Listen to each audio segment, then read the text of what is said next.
Hello everybody, I'm Bo, and in this video I want to discuss the cinematic from the Gnostic Chorus in Genshin Impact. The Gnostic Chorus is a short cutscene that appears every time the battle pass resets, and it is narrated by Venti. This is a cinematic that we have seen multiple times already, but even to this day the community is not sure what to make out of it. However, after the Archon quest in the 1.4 update, I think it would be a good idea to revisit the cinematic, since things have become a little clearer and we have more information.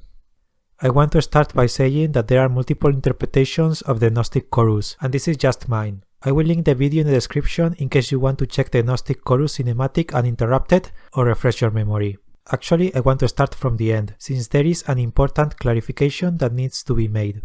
The Gnostic Chorus presents the story of two royal heirs in their quest of the Genesis Pearl. One of the biggest questions is who are the people represented by these two royal heirs. This is a key point to understand the meaning behind the Gnostic Chorus, since its interpretation radically changes depending on who we think are the protagonists of this story. The initial thought everybody has is that they represent the twins Ether and Lumin. However, many people have pointed out alternative explanations. The most popular one is that the royal heirs actually represents the Ainsleif and the unknown god. However, I'm going to go with the simplest answer and assume that the royal heirs represents the twins. The reason for that lies in the last sentence, when Venti says, "This is your story." At that point, Venti is directly talking to us and I don't have any reason to think otherwise. In addition, the Abyss Herald referred to the other twin as a prince or princess during the Archon quest in 1.5, which further supports this idea. Hence, this interpretation of the Gnostic Chorus is based on the twins being the protagonist of this story. Having clarified that, let's analyze the story told in the cutscene. The first thing that we can guess is that the kingdom established among the heavens is probably Celestia, since just like in the picture, Celestia is a floating island associated with divinity. Nevertheless, this interpretation opens up an obvious question. If the Kingdom of Light is actually Celestia, does that mean that the travelers were sent to Teyvat by Celestia? This seems a little counterintuitive,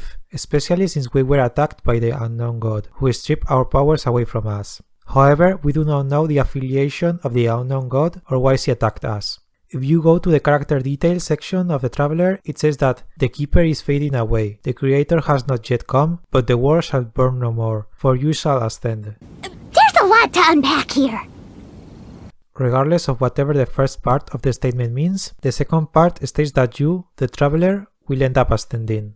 Ascending is a concept closely related to Celestia. It is said that people who manage to accomplish heroic feats can ascend to Celestia and achieve godhood, so maybe we were indeed sent by Celestia. Now we get introduced to the Kingdom of Darkness.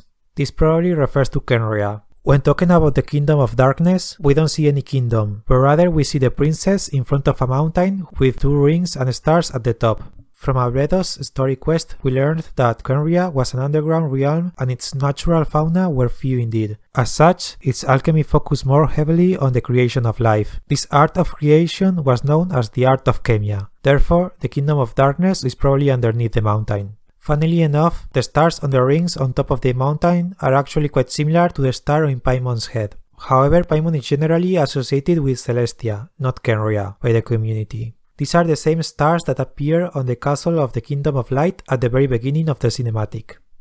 There is something that has been bugging me for a while. During the fight against the Abyss Herald, we see how both the powers of the Ainsleif and the Abyss Herald have this cosmic design, which is much more suitable for Celestia than for an underground kingdom. After all, you cannot see the sky if you are under the earth. Maybe the powers of Kenria and Celestia are more related than we think.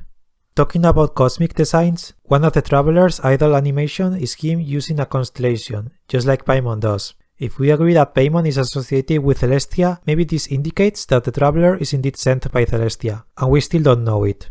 Next, we get introduced to the Genesis Pearl, and the mission of the royal heirs is to retrieve this pearl from the Kingdom of Darkness. Nevertheless, this is not the only place where we hear about a pearl. From the Breeze Amidst the Forest book, we learned that an Atro's sun befell its kingdom and a luminous pearl lost its glow. Interestingly, we see in the cinematic how the pearl turns black. When the sun extinguished, the pearl stopped shining, as if it was the light from the sun that was being reflected by the pearl. I would also like to point out that albedo means the proportion of the incident light or radiation that is reflected by a surface. More precisely, the surface that is usually referred to when talking about albedo is that of a planet, in other terms, the soil. Side note, the albedo of the snow is the reason why people wear goggles while skiing, since the snow has a high albedo and reflects a lot of light. It is also the reason why you can get burnt while skiing, since it is reflecting a lot of solar radiation. Fittingly enough, albedo's elemental skill, abiogenesis solar isotoma, makes a reference to the sun. I don't know the specifics behind the functioning of the solar isotoma, but it gives the impression that the isotoma reflects the light to deal damage. In addition, the word genesis appears again. Abiogenesis is the process of creating life from non-living matter. It seems that this concept of reflecting light from the sun is important for the art of chemia somehow. In case you are wondering, isotoma is just a genus of plants from Australia and New Zealand. I think it is just simply the design of the flower that they have chosen for his skill, and I don't believe there is any deeper meaning to it.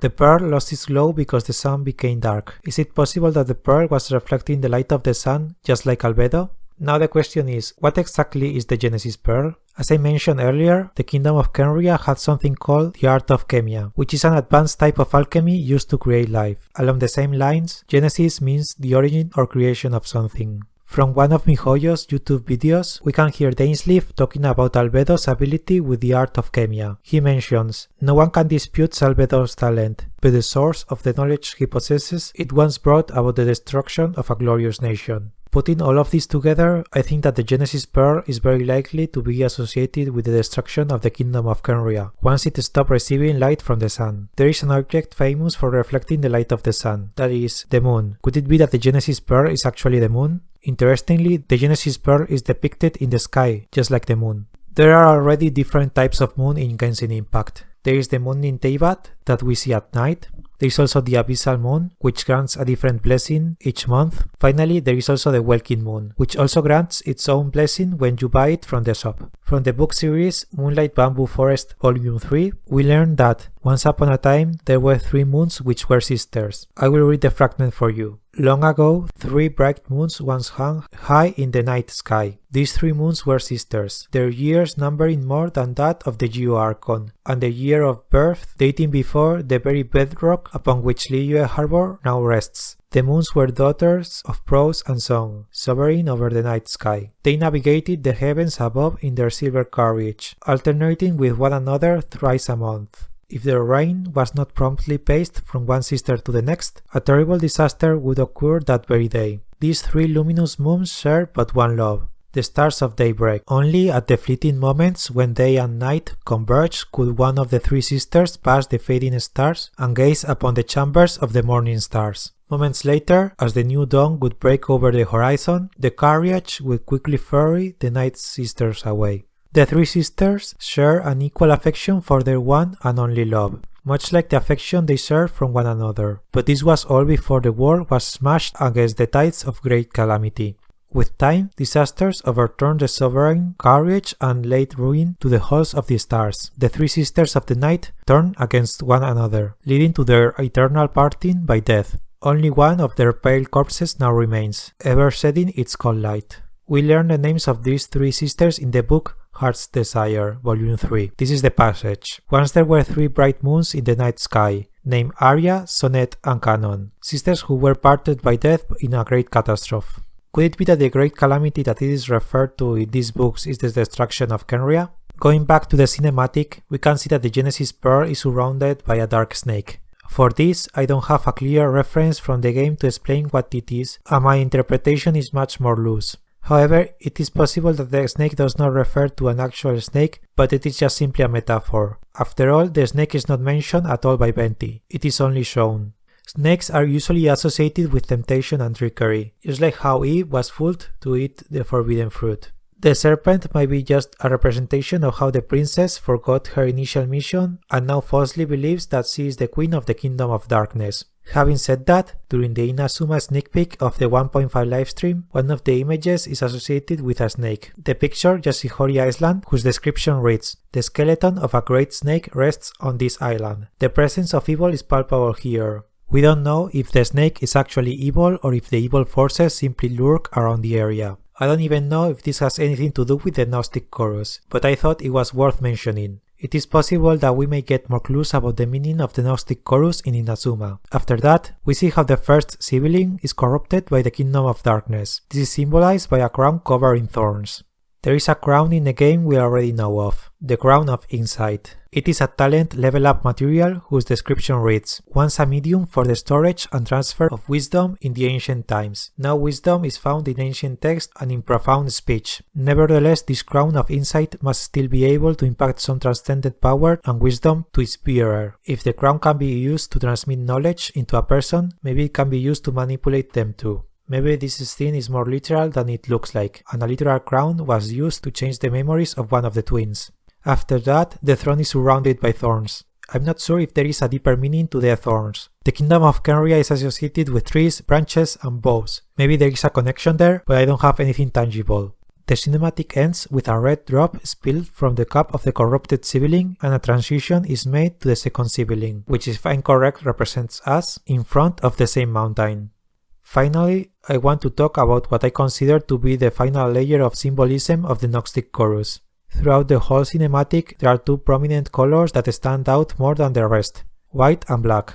Initially, this can be brushed off as just simply symbolizing good and evil. However, I think there is a deeper meaning to this. The whole cinematic is about the backstory of the clash between two royal heirs, one in black and the other one in white. This black and white dichotomy is even present in the clothing of the twins, one in white and the other in black. Where do we also see the clash between two royals, one in white and the other in black? The title, Gnostic Chorus, obviously refers to the Gnosis, the object that the Archons use to access the power of Celestia. We already know that these Gnosis look like chess pieces.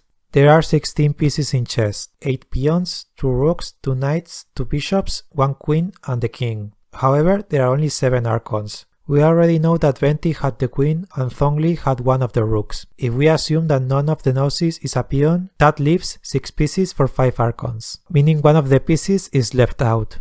Assigning the missing pieces to the remaining Archons is pretty much impossible, given the little to non-existent information that we have about them. Nevertheless, I think we can assume which is the piece left behind. I think that the most likely candidate is the king, since it is the central piece of the game, whereas all the 7 Archons seems to be in the same hierarchical level. None of them rule over the others. Based on the theory that we are the crowned heir of one of the kingdoms, I believe that the king pieces belong to us and our sibling. That does not necessarily mean that we have a Gnosis, or that we will get one. Instead, it is just assigning a role in the story. I believe that throughout the game we will be filling the chessboard until we gather all of the pieces for the final battle. One counter-argument to this theory is that the evil twin is referred to prince or princess by the Abyss, not as king. However, consider the following. Since one twin is male and the other is female, if they were referred to as king, the female one would have to be called queen. And I think that would cause a lot of confusion, since there is also a queen chess piece. I believe this is the reason why they are referred to as prince or princess. Well, that was all the information I was able to extract from the Gnostic Chorus. Let me know what you think. See ya!